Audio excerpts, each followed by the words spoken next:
Bible कहती है दाऊद जब परमेश्वर के भवन को बनाने लगा तो उसने अपनी जिंदगी का सबसे बड़ा बीज बोया।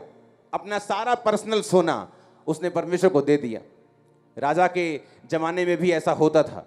राजा के अपनी पर्सनल ज़मीनें होती थी, अपनी पर्सनल खेती होती थी, राजा के अपने पर्सनल बिजनेस होते थे। एक तो वो पूरी स्टेट को, पूरे देश को चलाता था, एक उसके पर्सनल इनकम भी होती थी, तो राजा सबसे अमीर होता था। आज भी दुनिया में ऐसे राजे हैं जिनकी पर्सनल इनकम हज़ारों करोड़ों में है। और बाइबल कहती है दाऊद ने अपनी पर्सनल इनकम को, जब परमेश्वर का भवन शुरू हुआ, उसने बोया।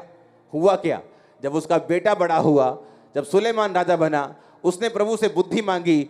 उसमें भी बोने वाला आत्मा था, अपने पिता का वो फॉलो करता था। बाइबल कहती है जब वो परमेश्वर के भवन की ओर जा रहा था तो उसने हजारों भेड़ों को चढ़ाया। परमेश्वर उसकी भेंट से प्रसन्न हुआ था। उसकी भेंट को देखकर परमेश्वर ने उसको विजन दिया था।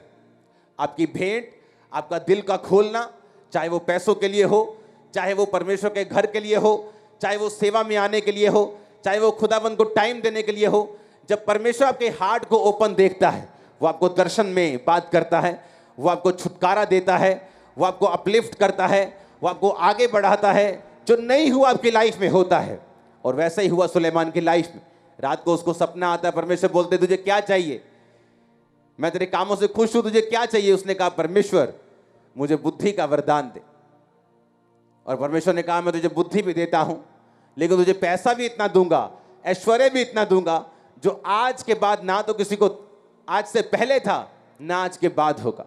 बाइबल कहती है कि परमेश्वर कहता तो मुझे हरा नहीं सकता। अगर दाऊद ने बोया, सुलेमान ने उसको काटा। आपकी मेहनत आपके बच्चे काटेंगे, आप देखेंगे। आपके बच्चे इतने ग्रेट होंगे, आपके पूरे खानदान ने नहीं देखे होंगे। मैं आपको सच कह रहा हूं। आपका आमीन ऊंचे वाला चाहिए चर्च।